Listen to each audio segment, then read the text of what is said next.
is currently experiencing an epic elephant slaughter, with the greatest percentage loss of elephants in history. Across Africa, as many as 50,000 elephants are being shot every year to satisfy the booming ivory market. In 1930, there were between 5 and 7 million elephants in Africa. Today, there are only 450,000 left. At this rate, elephants in the wild could be extinct in 15 years.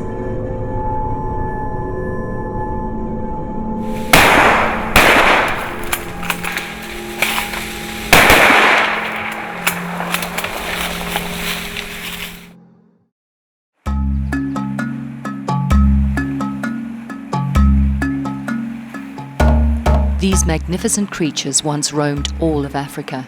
Elephants and humans have the same lifespans. They have emotional ties with their families, and elephants also identify and care for the bones of their dead.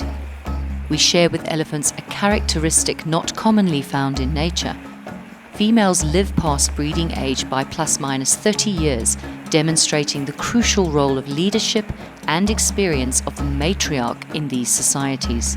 Elephants and humans are also both keystone species in that they have a very large effect on their environments. Besides the obvious joy elephants take in bathing, it has thermoregulatory purposes, as an elephant has no sweat glands. The elephant trunk contains 4 large and 150,000 small muscles. The elephant trunk is surely the most useful and versatile appendage on the planet. It is a nose, an arm, a hand, a voice, a straw, a hose, and much more.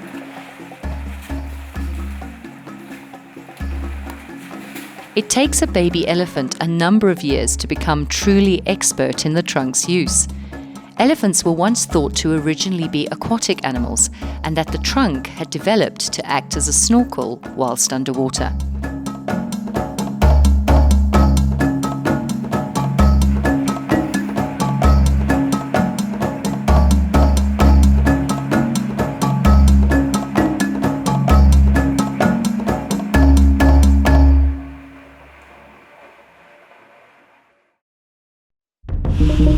In 2008, China legally purchased 280 tons of ivory from southern African states at rock-bottom prices.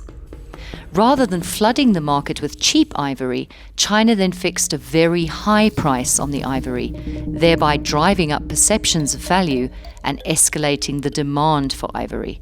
A situation was created where black market ivory was easily laundered into the legal market. 280 tons of legal ivory that was legally released on the market, bought by China, I think it was a mistake. I think what happened is that they stockpiled it and released it bit by bit. So obviously there was a demand already. The price got higher and higher, and bit by bit a real market in China started to grow. So now there is actually a constant demand with a high price. The ivory price is huge, and a kilo of ivory can be more than a kilo of gold. So imagine, there's elephants with gold walking around here.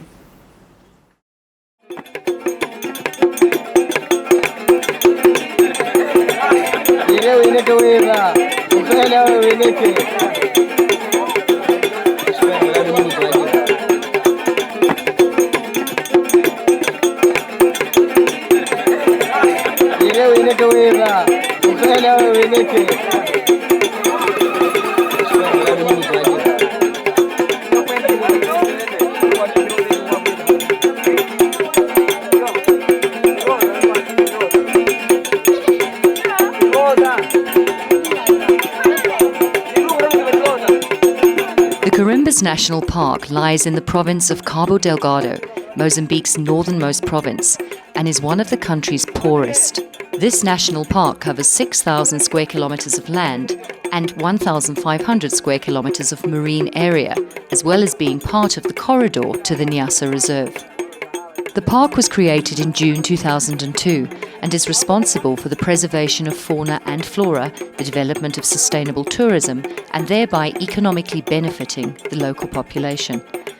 There are park rangers, hunters, and subsistence farmers all living in the same villages on the outskirts of the park, creating an extremely contradictory situation. Mozambique has dire poverty, corrupt officials, and weak environmental legislation and law enforcement. This, coupled with the surging demand for ivory, has been devastating to the elephant populations.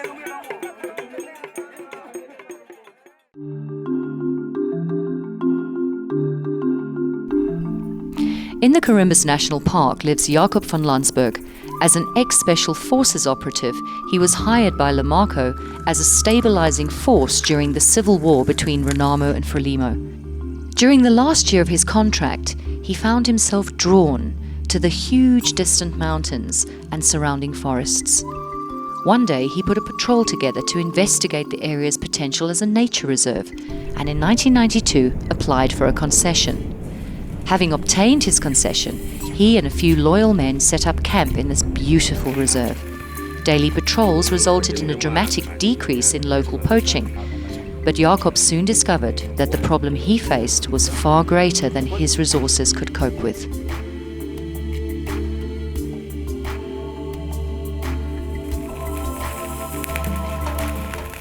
In northern Mozambique, the locals practice primitive subsistence farming, which is the oldest form of agriculture. This is one step up from the primitive hunter-gatherer. The forests are cleared by methods known as slash and burn. The soil remains fertile for only 3 to 4 years before new forests have to be cleared for the new crops. This farming is self-sufficient, yet farmers are only able to grow food for themselves and their families. This is a very perilous existence, as a lost crop can lead to starvation.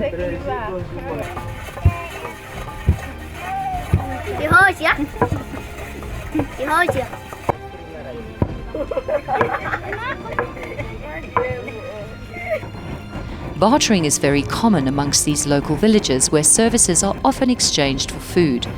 For example, the local blacksmith will provide farming tools, spears, bows and arrows in exchange for food and meat from the farmers and hunters. The resultant economy is static, with little chance for improvement. Northern Mozambican villagers supplement their farming with traditional hunting methods, as practiced for many generations.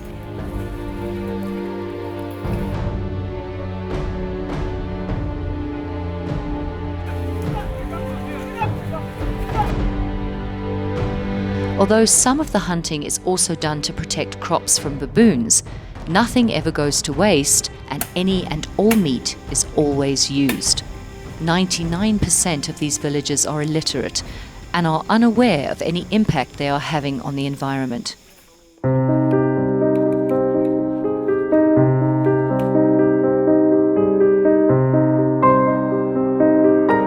Minha mãe morreu hoje por tirar de água para ele tomar dentro da casa dele.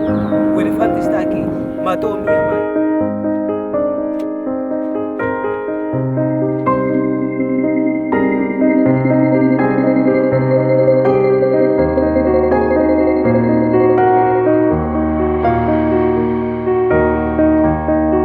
For the local villagers, the only time they kill an elephant is when an elephant kills a person.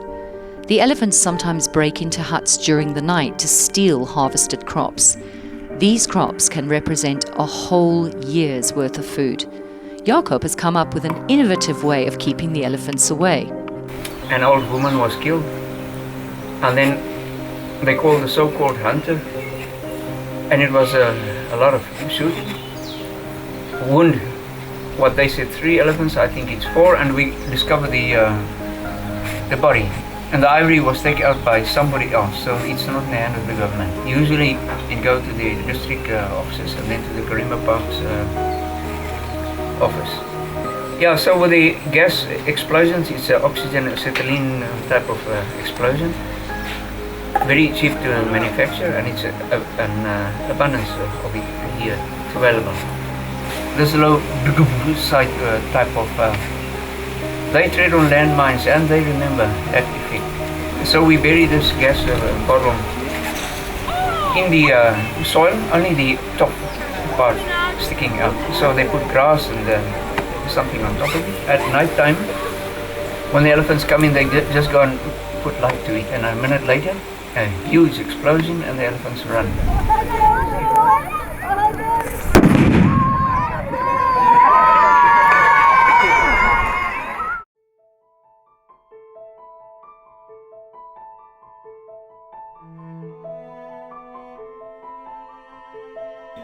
In 2009, with the massive influx of Chinese nationals, many of which were convict labour, the buyers and motivation for ivory poaching had arrived. This would be the only chance some of these local villagers would ever have to escape the cycle of poverty. This continuous influx of Chinese nationals continues to be devastating to the Mozambican environment. At first it was just simple old people from the Aldeans who are really hungry. Now later on the commercial poachers coming in on big scale. When I'm talking about buyers and the suppliers, or the poaching people had to export all this ivory to China. But today the Chinese are just near. And with their presence here, the poaching increased. Today, 4 or 5 elephants are killed per day. Well, in Mozambique, based on my investigation, most Chinese would like to buy 2 things. One is ivory, the other one is blackwood. Wildlife poaching is not considered, according to the present law at least in Mozambique, not considered as a crime.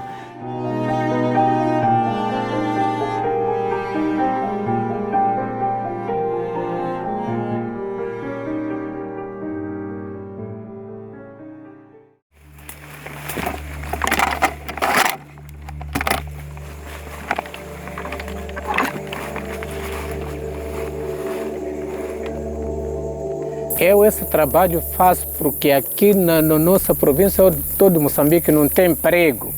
Então, por isso eu arranjo essa maneira para poder ter alguma coisa me satisfazer a minha vida. Só agora você tem uma filha? Sim, tenho. Quero ver, por favor.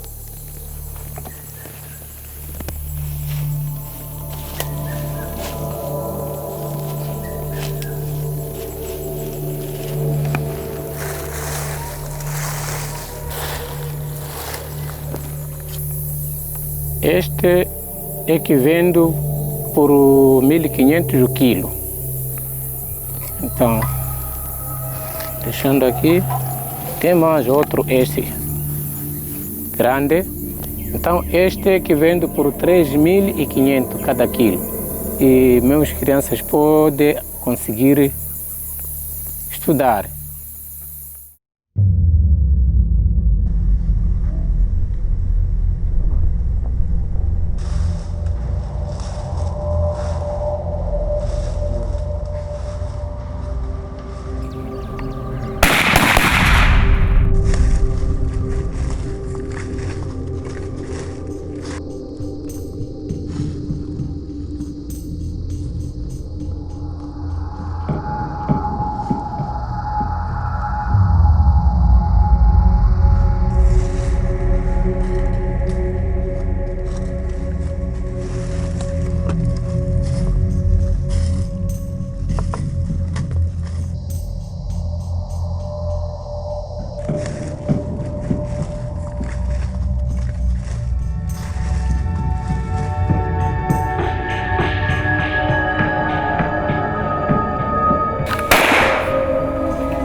We think the elephants that they shoot were females, and this was the 2 calves that died.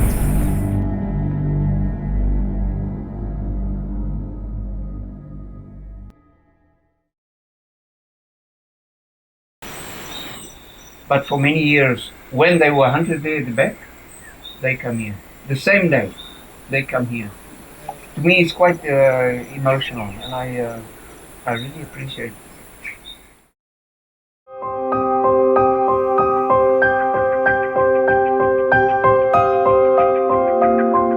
While Jacob is on patrol, 3 groups of poachers following a herd of elephant are sighted. So Jacob and his team climb onto a hill to obtain a cell phone signal, and he contacts the head of the park for help. Really big elephant coming in, and there are 3 different groups of people following it. One group on a motorbike with 3 people, 2 people with boots, and another 4 people following it down at the river.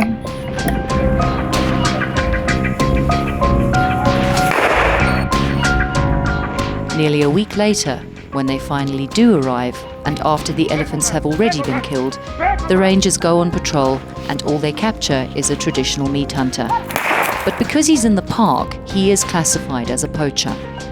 Whilst questioning the poacher, he supplies the names of another local villager and a corrupt park ranger who he knows guides elephant poachers into the park.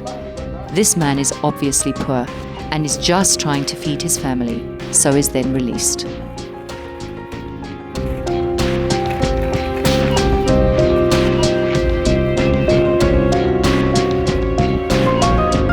After a short search, the suspected villager is found, and during an intense interrogation, denies any knowledge of the suspected corrupt park ranger.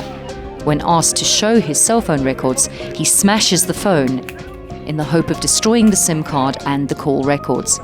Fortunately, the SIM card is recovered, and the call register shows numerous calls to the park ranger under suspicion. The park ranger is then located, and after an hour of questioning, finally admits that he and the local villager have guided the elephant shooters into the park for a fee of 4,500 meticash each, or $150.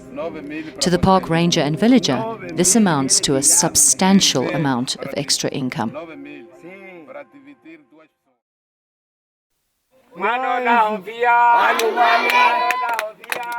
Because the poachers, park rangers and locals are often located in the same villages, it is very easy for the poachers to be able to get all the information they need to go about their business without being caught. Muito mais nós aproveitamos o movimento de pessoas do campo. Aproveitamos ver o ambiente, às vezes recolhemos informação nas bebidas, que amanhã há de haver patrulha de fiscais, então nós aproveitamos não entrar no mato. Sempre andamos fugitivos, fugir dos fiscais, assim como a polícia, para não nos prender nossas armas. In 2011 we did the first aerial survey together with the Nyasa Reserve, including the corridor between the Nyasa Reserve and Karimbas and a northern corridor around the Rovuma River. We registered more or less the same figures in terms of wildlife population, so we estimated in the whole area, so I repeat, we included the buffer zone to Nyasa, we counted around 850 elephants. At the same time, and that is very worrying, the carcass ratio increased enormously. In 2011, the ratio was around 16%. This year, in November 2013, the carcass ratio was 49%. So we can infer from that hundreds of elephants died between 2011 and 2013.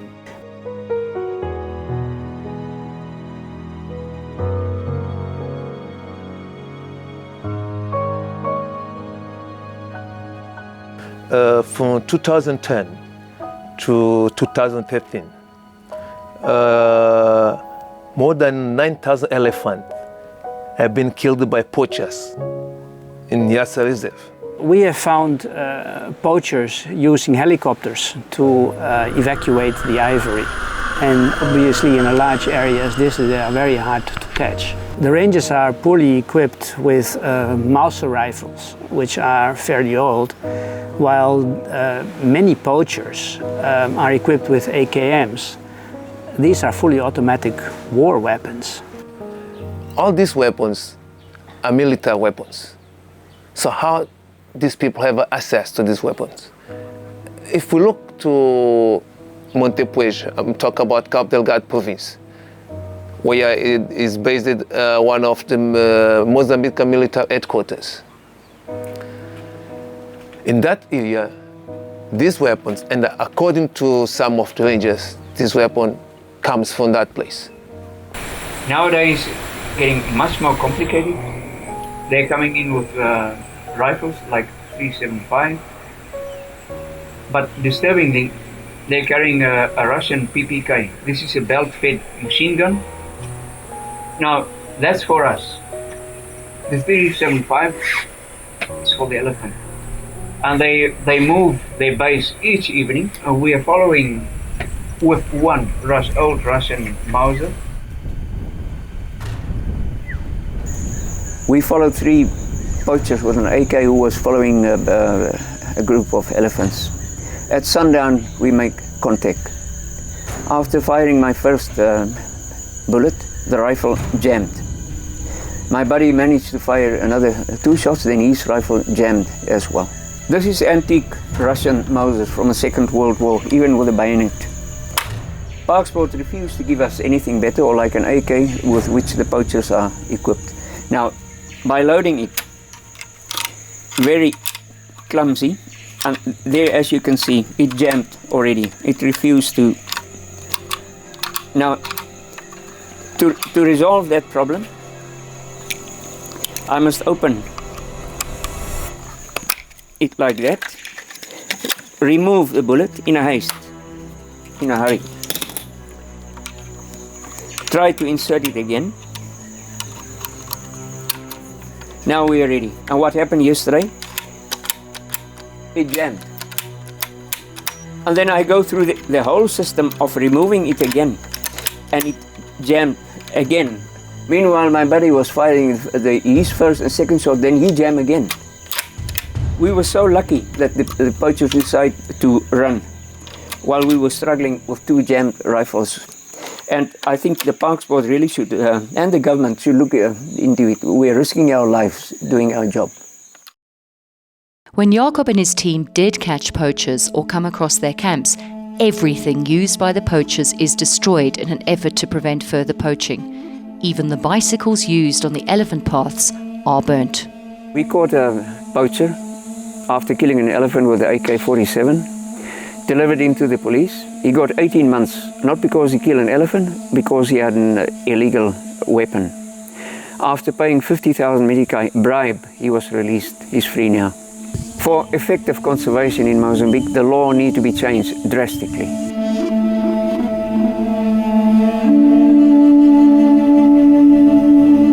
The domestic use of ivory, there is a legislation which say any tusk which is under 80 kilograms, it can be used, by the art crafts, to produce things, that then they can sell. But due, to the CITES, regulations, those things, they cannot be exported. It's just, for domestic consumption. Of course, some people taking advantage of that law and smuggle, big tusks and say they are small tusks, but there's a legal and open market for those people to buy from the government tusks which are under 80 kilograms. Esse mais ou menos 3 anos. Por que morreu só pequeno elefante? É isso que eu acabei de falar, sou pobre, então eu não posso deixar isso. Assim já tenho alguma coisa para meus filhos. Traditional carving workshops are scattered on the outskirts of Pemba. These legal workshops use the loopholes in the law to launder large tusks above the 8-kilogram limit. This particular carver informs us that he's just sold 2 25-kilogram tusks. Yesterday, these guys I was here. You see, I was 15 kg. The other one I was 25 kilos, the other one I was 25 kilos. Yeah. The big tusks are in high demand and sell very quickly. He also told us that if we're looking for big tusks, he could phone us as soon as some come in. Whilst at the workshop, the carver also shows us a piece of tusk that was originally from a tusk over the legal 8-kilogram limit. The Buddha carving he shows us is for sale at $190, and the same carving would fetch upwards of $3,000 in China, demonstrating the huge value of ivory in China, which drives the market for this illegal trade. I have met hundreds of Chinese in Africa now, and most of them, they are interested in buying ivory. Our finds were really interesting. Not only in the point of having the community involved, but we found out that we have Tanzanians, Somalians, we have Chinese people involved, we have border patrol involved, we have police officials involved, and also have some government people involved. A lot of people are involved in wildlife poaching. It's not just the local population or just international gangs. It is local communities, obviously for food, then obviously the criminal gangs, and sometimes people in high places linked one way or another to these groups.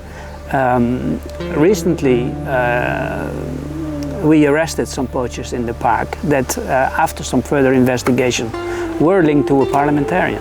There are three ways of Chinese participating in ivory trade. The first is Chinese normal citizen buying souvenir. The second one is large commercial company, for example, Chinese timber company using their containers to transport larger amount. The third one is diplomatic channel, which means they are using army ships, diplomatic airplane to use the diplomatic immunity and avoid the customs. Actually, I can say all Chinese people are aware that ivory is illegal in China, and most of the time even in Africa. The reason why they still do that is, first, the punishment is low. They will tell me, oh, to get out of the airport of Mozambique is really easy. You just pay a couple thousand meticash and then they will let you go. When you arrive China, sometimes your ivory will be found out. But if it's found out, then you just give the ivory to them and then you are fine. Well, there are several cases of Chinese being at airports discuss with the customer manager in order to pass with all that ivory. Some of them, they could even pass with 2 or 3 pounds or 4 pounds.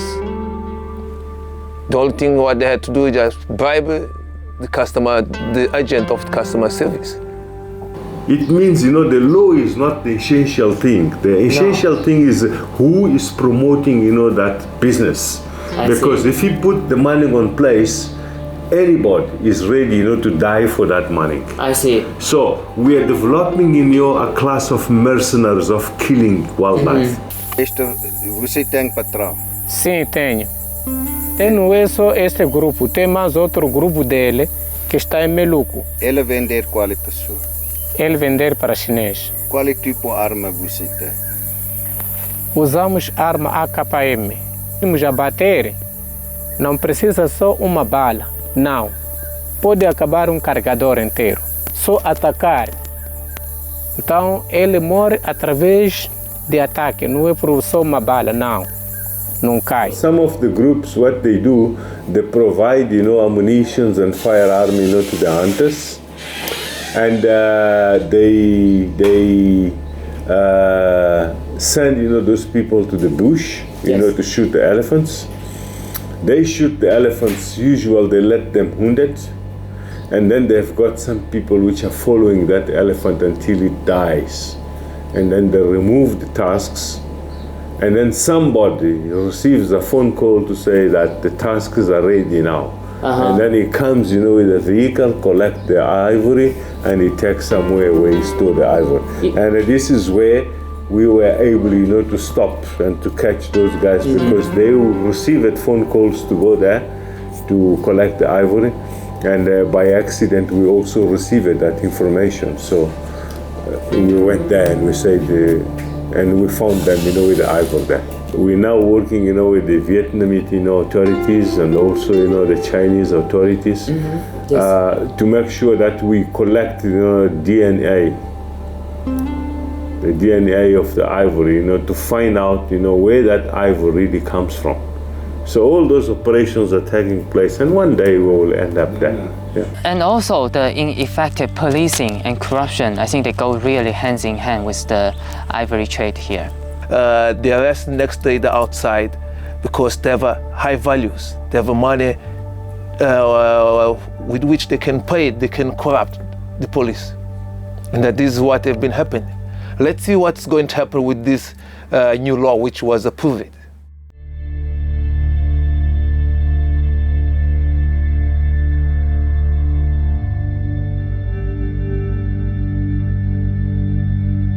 China is responsible for about 70% of the worldwide ivory trade market. However, I think Africa is too far from China, and the reality of elephant poaching is too far away from normal Chinese people's understanding. Mostly the Chinese immigrants here, they are more likely to be involved with large-scale ivory trade. For example, the Chinese businessmen who are doing timber business here, since they are transporting timber to China with those huge containers, it's actually quite easy and logical for them to put something like ivory, pangolin, scale, rhino horn inside, because once if you get those things to China, you can get a lot of money out of it. Whenever you ask people, well, where can I buy some souvenir? All the Chinese say, oh, you want to buy xiangya? You want to buy ivory? That's where it is. So when you're talking about souvenir here, it's really about ivory. So in Maputo, there's a market that opens only every Saturday. It's called Plaza of June 25. When I was there last time, I went there, I saw a group of Chinese people. I just went there to say hi, and then I walked with them to see what they are buying. Most of them, they are buying ivory and black wood. And the local businessmen, they are very enthusiastically offering those kind of things when they see a group of Chinese come by.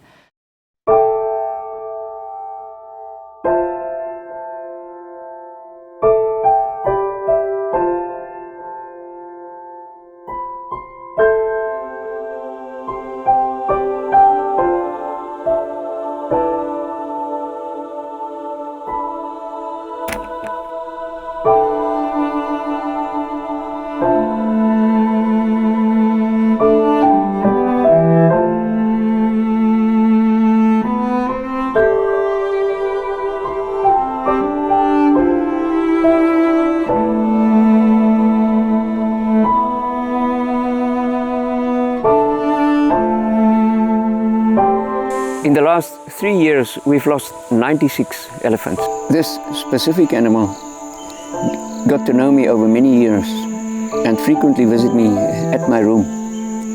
Was killed by poachers 1 kilometer only from the camp about a year ago. This is one of the bullet holes, and this is one of the bullets, AK-47, which killed it.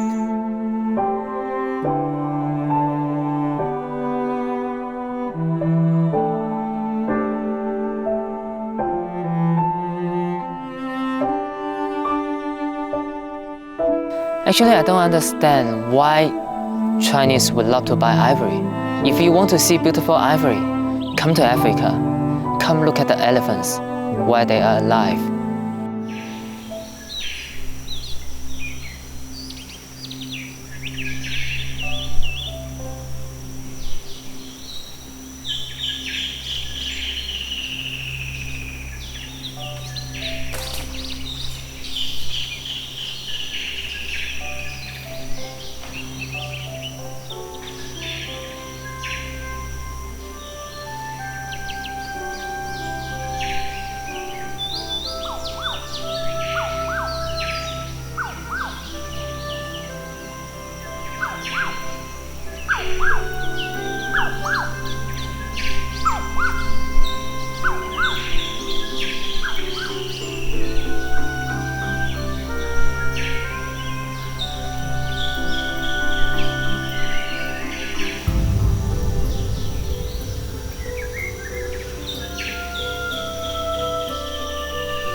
Although there are dedicated and passionate individuals on the ground, their efforts are pointless if the problem of China is not addressed.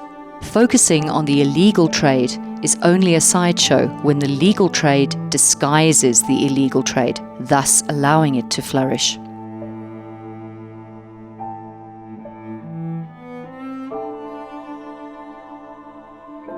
Northern Mozambique is one of the last places in Africa where the big tusker gene is found, and they are vital to the genetic survival of the big tuskers. Almost all the female elephants in ADDO Elephant Park are tuskless, and the males have relatively small tusks. However, there is hope for all, as ADDO Elephant Park was started with only 16 individual elephants. Today, there are over 600 elephants in the park, and it's a major contributor to the economy in that area. It's time we all realized that due to its increasing scarcity on the planet, soon one of the most valuable commodities will be unspoiled areas and their inhabitants.